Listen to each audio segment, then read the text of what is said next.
today we're going to be talking about the cons of living in Colorado. So there's 8 major things we're going to cover today, so stay till the end. Tell us if we missed any, and let's jump into number 1. So the number 1 thing that we want to start with that I haven't heard really anyone in these videos talking about, but it really should be on very high on their list, and so we're starting with it today, is what, Brian? Homelessness. Yeah, it's one of the things that when you come out to visit or you move here, driving around, you're going to see it. It's going to be evident that it's everywhere, and it's getting worse all the time. And but yeah, like you said, we're not seeing anybody bring it up except for the mayor's aware of it and that kind of thing. Right. So, but yeah. it's So yeah, it's become a real problem now. Here's the good news: if you're not looking to move into the Denver area, you're probably going to be a little bit more insulated for sure. But it has crept into other smaller cities for sure. I know Colorado Springs deals with it a little bit. Denver definitely the most, though. Kind of what we're seeing is when the weed got legalized, I think it just pulls in a certain an extra type of person who might be willing to, is looking for easier access to drugs, and that, that's just kind of a side consequence of that. And I don't know, maybe it was other things too, but basically that's what we're running into.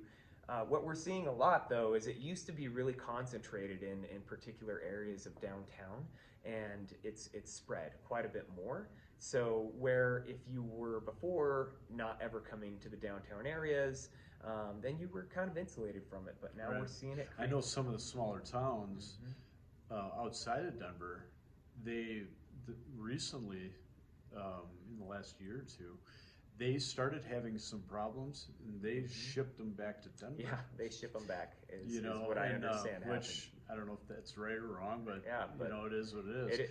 It's just kind of just to let you know what's happening in the state.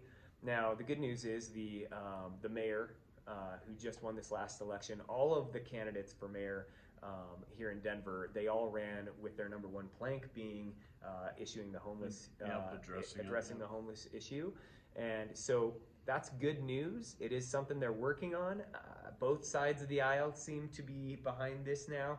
So that's a big step forward. So we'll see if they do the right things. They may not. So the downside is, though, if you're going to bring your kids, all of our sporting events, all 4 arenas are right downtown. That's right. If you're going to be bringing your family and friends around, you're going to run into this. It is. So, yeah, you're going to, especially like we try to go to Rockies games or even Nuggets, and yeah, it's around both stadiums. Right. It just is. And it's tough because what you're running into a lot of times isn't just seeing somebody sleeping on the side of the street. It's the open drug use. It's the additional crime. It's the trash issue.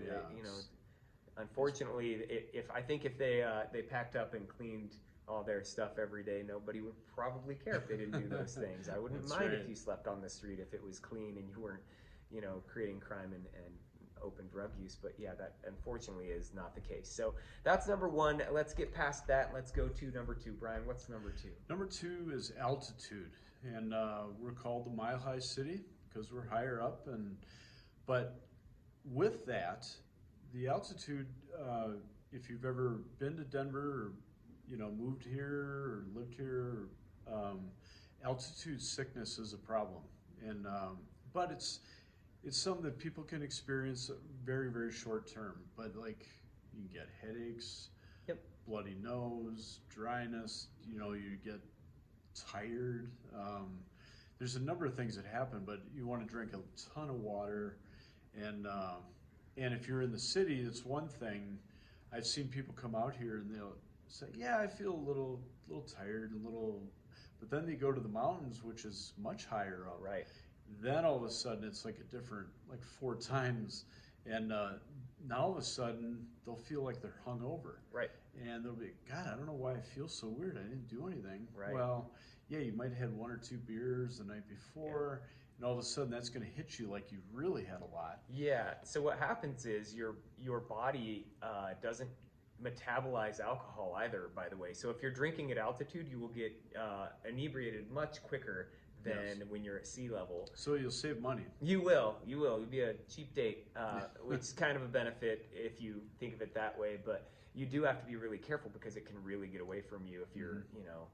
used to one thing and now something else is completely, Right. the case. But the good news is, after you're here in Colorado for about 2 weeks, you're really going to get used to that altitude. What's happening is Yeah. your body is creating more red blood cells to carry the oxygen, because really there's just not enough oxygen per breath for until you get enough of those red blood cells in your bloodstream. So the nice cool thing is too, we've gone from, once you are acclimated, when you go down to sea level, you feel like a miniature superhero. Oh Right? yeah. Because If you work out here or something, then go down there. run for feels like miles, Oh, yeah. never You get can- tired. Right.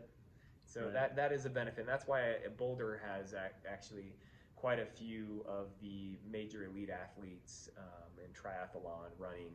That train. That train Yeah. up there, and that's why it's kind of a haven, because they get that extra added benefit. Right. Well, let's pop on to number 3, and this kind of goes with the altitude and dryness of Colorado that we mentioned in number 2, which is the wildfires. Yes. Yeah, wildfires, unfortunately, they happen pretty much every year. Some years are worse than others. It depends on the snowpack and the moisture that we get from the winter. And but we get the overflow, like last year, was that this year? In 23, 22 or 23, Canada had a number of huge wildfires. And we're actually not that far from the jet stream that'll take all that smoke and the haze and it lasted for a good week, if Yep. not longer. Yep. That you just felt it. I mean, you went outside and it's supposed to be sunny out, but it's kind of hazy. Right. You think, wow, You're getting ready for a nice Right. hike in the mountains, and you go up there and you feel like you smoked a pack of cigarettes, Right. and you don't understand why it's so hazy, and you feel like dog meat. So right. it can be definitely a problem. And it can be dry out here, so Mhm. that's one of the factors. And then lightning hits in the mountains, boom, Yep. wildfires. Sometimes they're man-made. They go camping, they don't put out their fire enough, boom, they have wildfire. Yep. Yep. So there's definitely situations there that happen. Definitely. Yep. All right. Well, that kind of goes into number 4. Number 4 is the erratic weather. So, along with things like wildfires and other things you can have that are going to affect the sky, is our weather. So, really, tell us a little bit more about how the temperature here. Oh, works. it'll change all the time. They have a saying out in Colorado that if you don't like the weather, wait 10, 15 minutes and it'll change. Yep. And it does. The afternoon rains in the spring. Mm-hmm. You might get a rain for an hour and a half. It could be nice and sunny all day, and then you get this storm that'll blast, get everything, then it's gone. Right. And the sun's back out. But same with the winter. You could have days in January where you're golfing, and then in the afternoon you're getting 2 or 3 or 8 inches of snow. Right. So I think a common misconception is that people think Colorado has a really harsh winter, and it's actually, or that we're wintry even, some people think, all year round, and that's just not the case.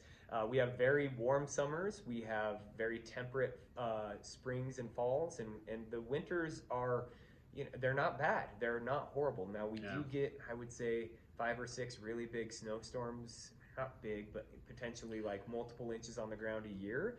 But this is kind of the thing, is you don't know when they're going to hit. Well, we just had one week and a half ago. That was, we're in October.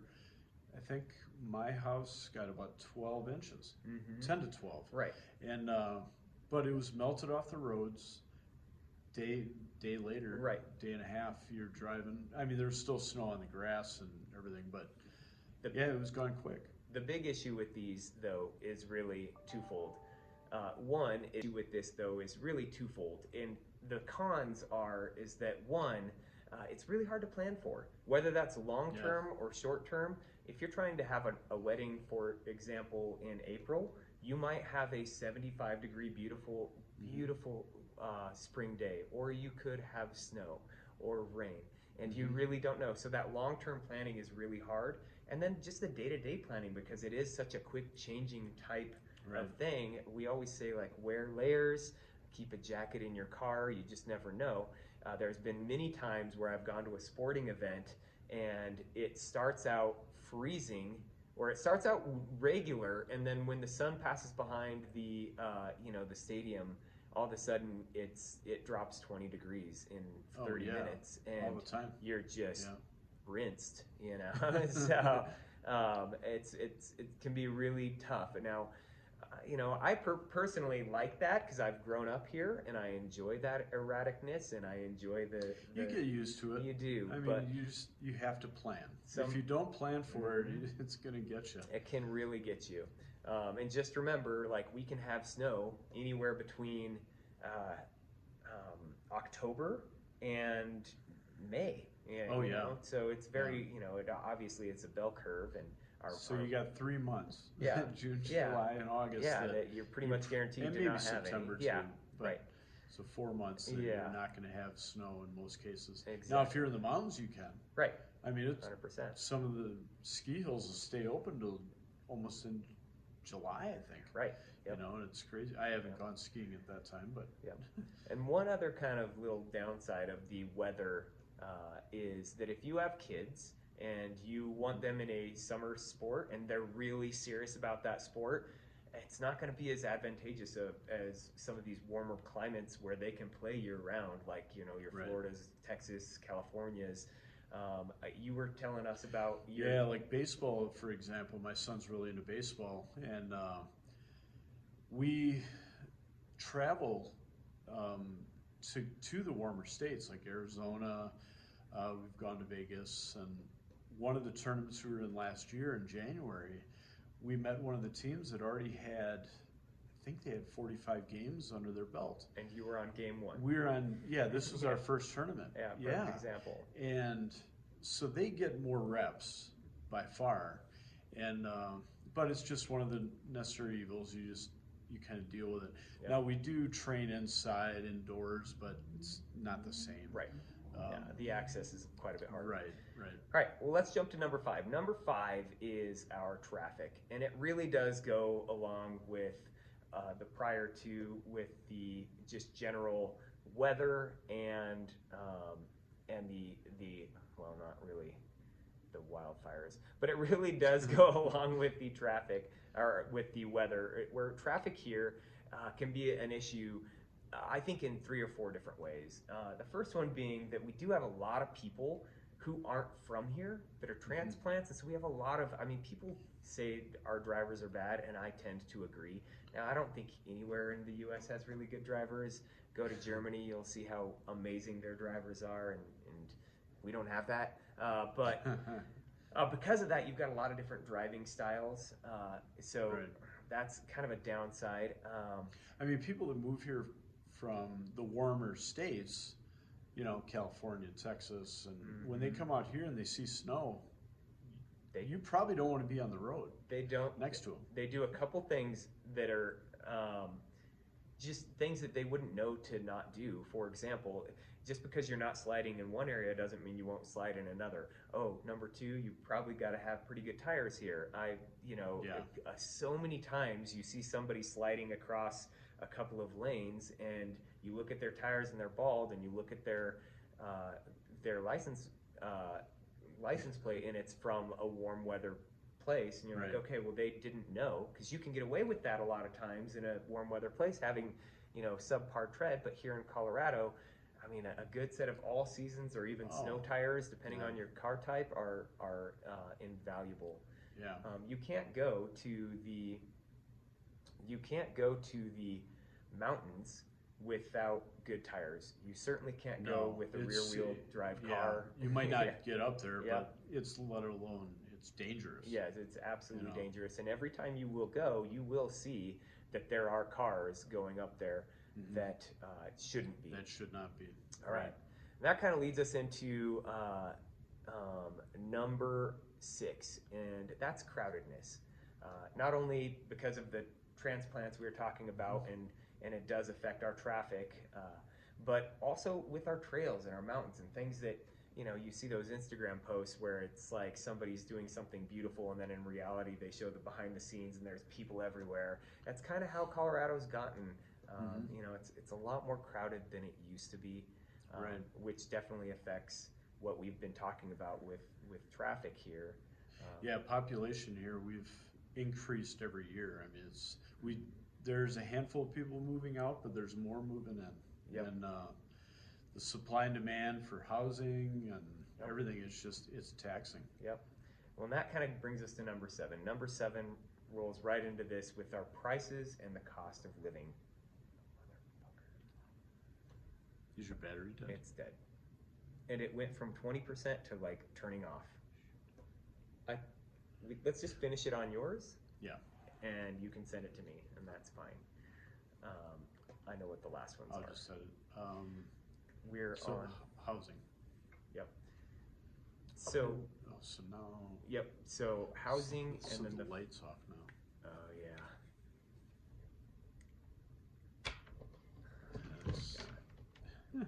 Let's just fucking finish it. Finish it this way. Yeah. It'll be fine. It will be fine. Yeah. All right. Housing, cost of living, and then the final one was. God, what was that? I can see it on my phone.